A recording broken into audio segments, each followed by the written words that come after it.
This is the Isle of Palms podcast, produced by Island Vibes, the Isle of Palms upscale monthly publication. The Isle of Palms podcast is all about the people, places, and events that make this island a slice of paradise. Here we are for another Isle of Palms podcast, and I am so excited, y'all, because we have Tommy Hartnett here. And Tommy, I'm so excited to see you and talk to you about living on the Isle of Palms and your life in general. But we're going to focus on the Isle of Palms today because that's what this is, the Isle of Palms podcast. Is that okay with you, sir? You know, Bill, the Isle of Palms is a very special place, not only just to me, but to the world. I mean, look at the people that flock there. Look at the mansions that have been built there. I mean, we really are South Carolina's Cape Cod, I guess, or Cape, whatever the rich Yankees do up in Massachusetts, we do down here at the Isle of Palms. I agree with you, Tommy. That's why I wanted to start and publish the Island Vibes, because I think if you live on the island, you forget how much the island touches everybody because you're there every day. But people, like you said, from around the world, right? They come there to vacation, enjoy their lives, do they not? It's incredible the number of people. If you staying over there, you could see the license plates. I've always said nobody lives in Ohio. They just go up to Ohio and get their license plates and come back to South Carolina, because you can look at the license plates from the whole season, from Memorial Day to Labor Day. At least half of the license plates you see are out of state. Let's talk about you and Isle of Palms and why it's so interwoven with your life. Okay, so. Let's start with the first. Like, these are articles that have run already in Island Vibes, and I'm so excited to let people know more about your life on the Isle of Palms. But my understanding is you got your first job on the Isle of Palms, and one of the reasons you got that is because J.C. Long, your mom was a first cousin of J.C. Long. Is that the case? That's correct. My dad was first cousin. And then what was your job and what did you do for J.C. Long? Bill, that you opened me up for a long answer. I worked down on the machine part with a fellow by the name of Wilson. He kept all the equipment, the trucks and the tractors and the front end loaders and all running. And I kind of worked down there as his assistant. But really I was more of an errand boy. I was only 16 or 17 years old at the time. But he had another fellow that worked there, and I think his name was Willie. And Willie was an African-American gentleman, probably, I guess at that time he was in his 40s, maybe in his 50s. And Willie he was, I don't know how you'd say, he had some problems in talking, and he was always happy. I wouldn't say he was autistic, but if so, he was on a borderline of being autistic. But Willie would laugh all the time. Let me finish this now. And so Willie was going to take me gigging. Flounder gigging in the creek behind the island, which now is nothing but houses and docks. So we showed up, and Willie had a old gasoline lantern, Coleman lanterns, and a gig, and a little flat bottom boat. And I was doing the poling in the back, and Willie was standing up front. Well, he changed places and put me up front, and I was looking down in the water for the fish, and I'd hear the splash, and I looked back, and he speared a flounder. I said, "Well, how did I miss that, Willie?" He said, "Mr. Tommy, you ain't know how to look for him. You got to know how to look for him. I can see him when you can't see him." So he was one of the most colorful characters I've ever known, and he worked hard, and everybody loved him. And he and I became good friends during that summer. Bill, I don't know whatever became of Willie, but he was a grand old man. Tommy, it's kind of cool that JC was embraced somebody working there. Like Willie. I know he was happy and delightful and everything, but you said he had some challenges. So it's cool. Not only was he a minority, but he worked on the island and he had some challenges. So the fact that JC allowed that or permitted that's kind of cool. Well, he had a heart as big as his body, Bill. And people that didn't know JC criticized him a lot. He was one of the finest people I've ever known. And I think he took Willie on, and everybody at the company loved him. The women who were secretaries in the office, everybody loved Willie. But he did all kind of odd jobs. But he did have some impairments, which didn't slow him down at all. When you started working there, if you can remember your first week, what year was that? I want to say it was 1957 or 1958. Okay, so in 1958, tell the viewers in the audience and what were the roads like? There weren't any, Bill. At that time, everything pretty much stopped at 21st Avenue, and then it moved on to 41st Avenue. But where the Methodist Church is at 21st Avenue, the property on the right, which is all developed now, was a public picnic ground, and they had picnic tables out there that anybody could use. And of course, the only access was across the Ben Sawyer Bridge and the inlet bridge to Isle of Palms. So you had I would say that less than 20% of the roads were in place when I was working over there. They were, cutting roads and paving them, but there were very few roads. Palm Boulevard ran to 21st, and then after that, it went all the way down to 41st, but it stopped dead at 41st Avenue. It took many years for it to go to 45th Avenue or 41st Avenue. I mean, yes, it did. So what year was that? 1957, 55, whatever? 57 or 58. I think more like 58. But at that time, there was only one house between 21st Avenue and 41st Avenue on the front beach. And it was owned by a gentleman, I think, from Colombia. And he had an airplane. And he landed his airplane on the island, and he kept it in the sand dunes. And he used the beach as his runway. I mean, but we'd all want to ride down just to see this big house with his airplane. But there was only one house on the front beach. That was your first job, and you worked for J.C. Long. But there's other firsts on the island for you. And so what was, to explain what I'm leading up to here? Who did you met somebody on the island? I did. My wife Bonnie and I, we had our first date on the island.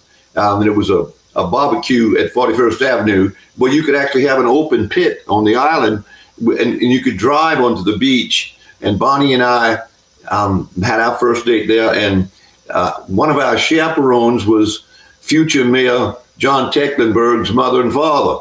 Of course, John was not even born then at that time, but he and I'm trying to think what many other couples. Oh, the police chief on the island, Mr. Storen, is one of the police officers on the Isle of Palms.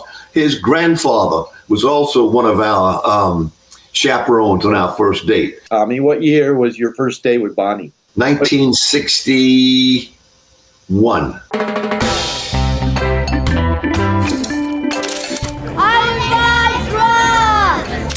I like that it's an honest, fair assessment of what's going on the Isle of Palms. Island Vibes.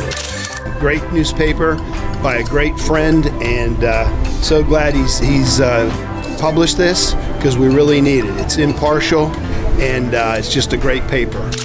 Island Vibes. It's honest, sincere, and factual.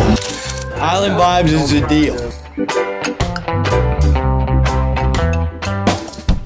You're watching the Isle of Palms podcast.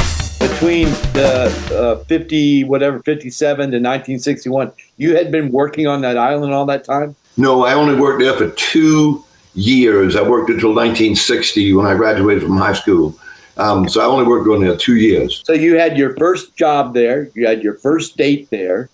And didn't you buy your first house there? We did. Bonnie and I bought a house together, although we were not married and we didn't cohabitate at the time. People just didn't do that.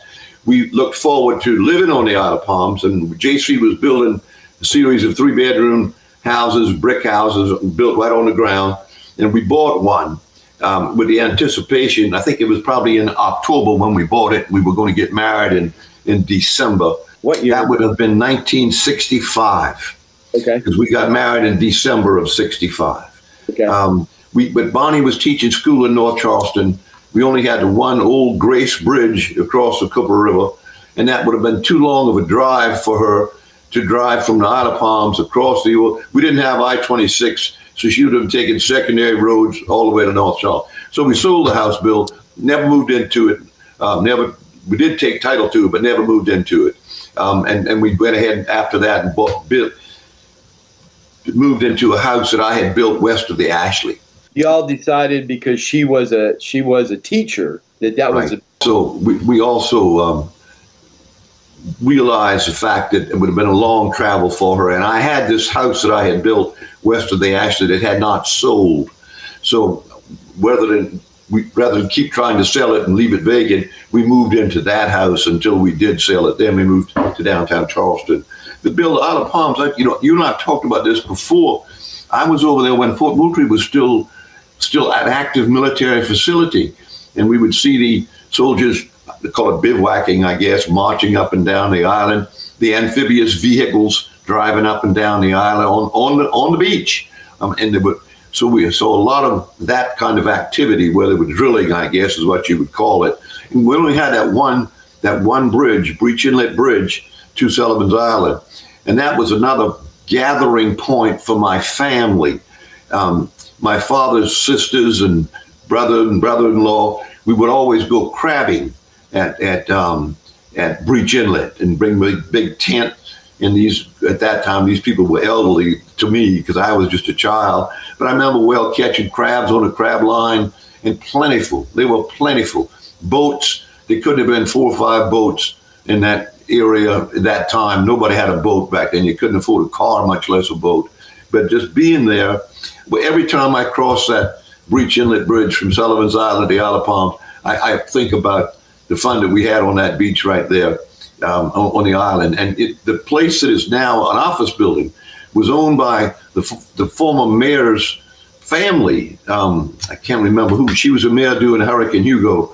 And Armin Bunch. And they had a big restaurant right there, right where that office building is now. That Tom, what's his name? The former mayor owned. Yeah. And they had soul seafood. Across on Sullivan's Island, there was a little bait shop. I mean, Bill, it was just so pristine and so, I don't know, almost out of a book. It was almost like somebody wrote this story about this paradise of an island in South Carolina. Hearing you talk about it, Tommy, because anybody that's listening to this or watching us, it's got to take them back to days begone that will never come back. When did you move to the Wild Dunes? 1978.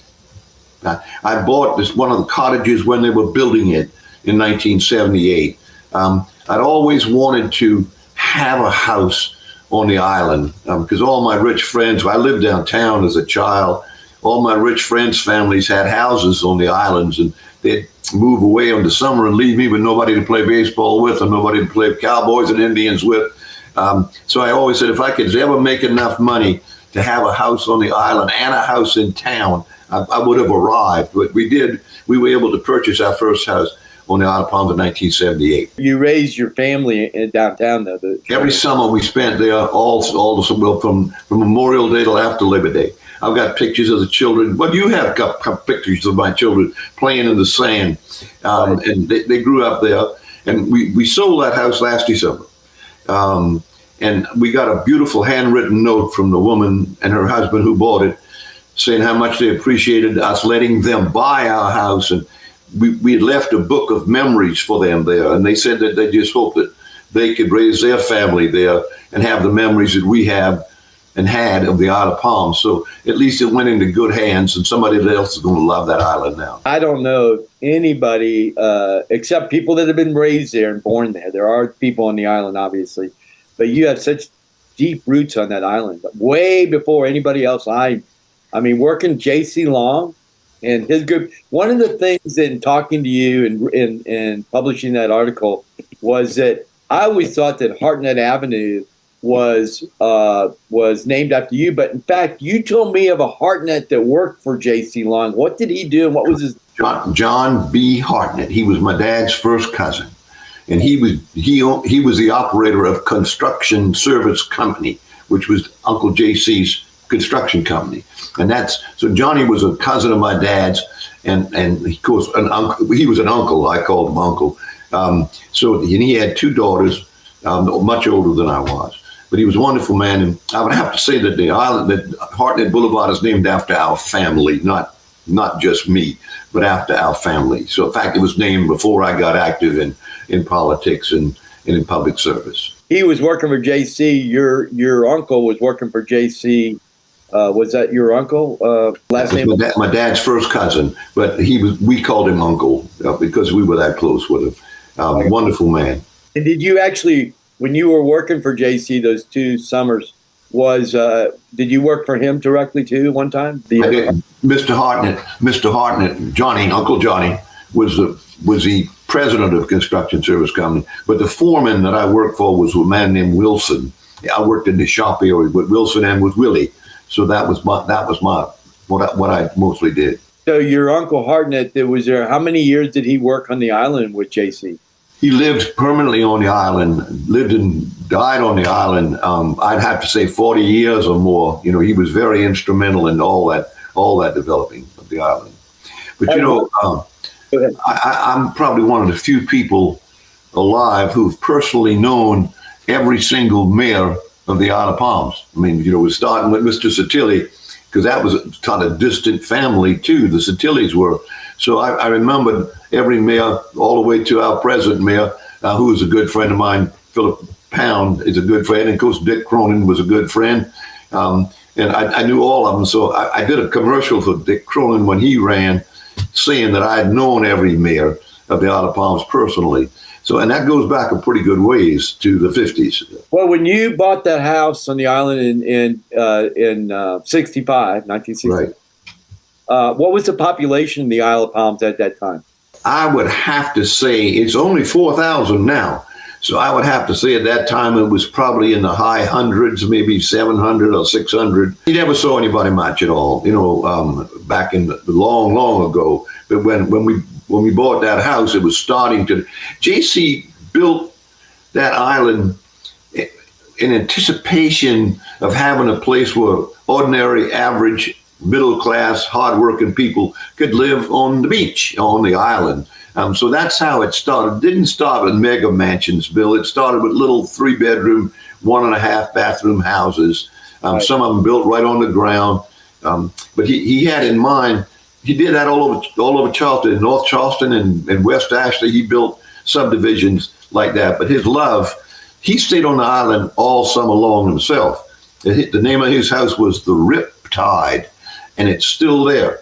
And in the basement of his house, he had a bar, he had slot machines, because he entertained a lot, and he loved being there. Where was the Riptide located? Where was it? It was between 5th and 6th Avenue on the Isle of Palms, and it didn't go much. And Johnny Hartnett's house was on the corner of probably 7th Avenue and Palm Boulevard. So they lived very close together. JC also wanted to provide housing for people from the military when they got out of the military after World War II. That was a location they were hoping that they would settle. Correct. And I think there's still a few families of those people left on the island. Now, most of them are long gone, but I think there's still some families who were original owners of houses in those first few blocks of the island. The first members of my family to buy a house was my dad's sister. She bought a house on 5th Avenue, little 3-bedroom, 1-bath house, flat on the ground, but half a block from the beach. And so, family ties with the Isle of Palms go back a long, long way, Bill. As you said, you sold your house in Wild Dunes recently, and you're now living in Ion. Okay, what do you miss most about not being on the island? If you had to think about your lifestyle there and what you and Bonnie enjoyed there, what do you miss most? Well, one of the things I miss most is the beauty of the island, the tranquility of the island on weekends and during the off season. Obviously, during the season, Bill, it's chaos. It really is. It's something needs to be done to help the residents halfway reclaim their island. But Bill, Bonnie and I could sit on our back porch and watch deer feeding. We could watch fox. I never saw any of the coyotes. They said coyotes were there, but we had an abundance of deer. We would see them every day. They would almost walk up to you. They were tame, but the wildlife and recently, not used to. You still saw them today when you were there, right? Oh yes, I saw some just last week. They're everywhere. Somebody said now that my wife plays bridge with some ladies from there that they're finding mink on the island. Minks. I didn't know that was anything native to South Carolina was a mink. But apparently somehow they've infiltrated our natural habitat over there, and there are mink running on the island now. How many years have you and Bonnie been married? We will be married. Today is Bonnie's birthday, but we will be married 59 years on the 18th of December. And how many of those years have you lived on the island?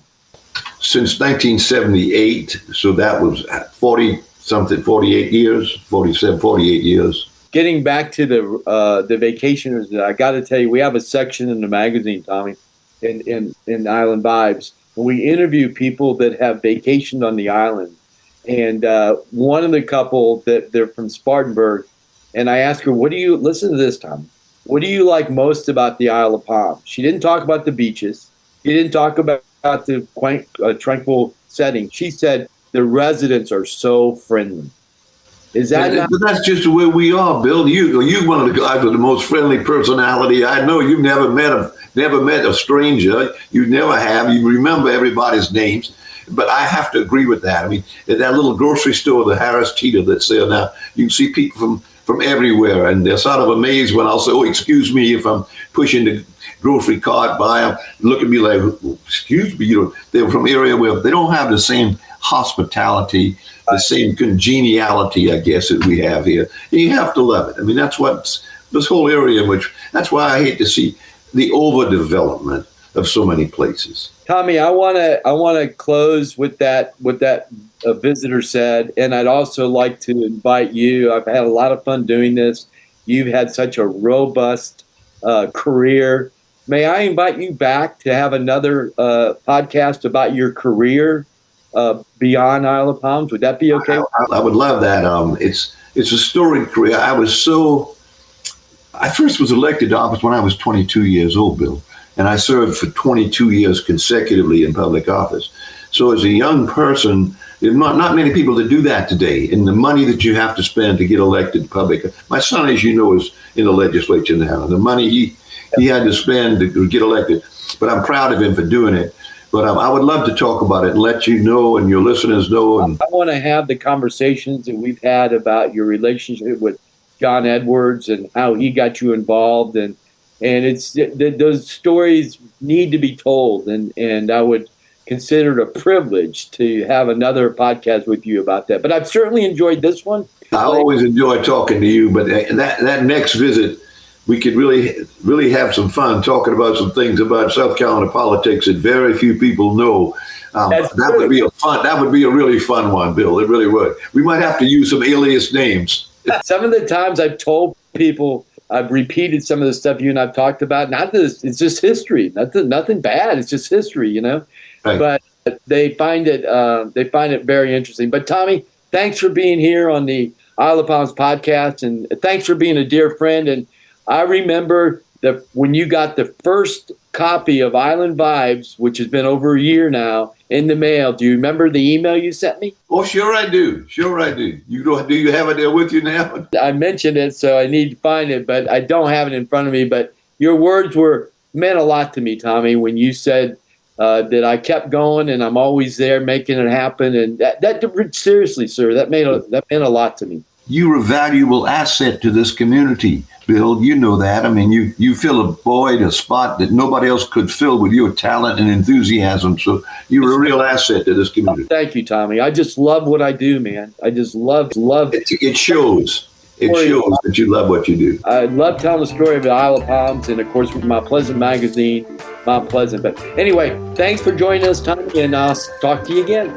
Thank you, Bill. You take care, and thank Roger for me too. Okay. Island Vibes appreciates you taking the time to listen to or watch the Isle of Palms podcast. Check us out in print and as a podcast. Island Vibes is the pride of Isle of Palms today, tomorrow, and always. We love our listeners, and we love IOP.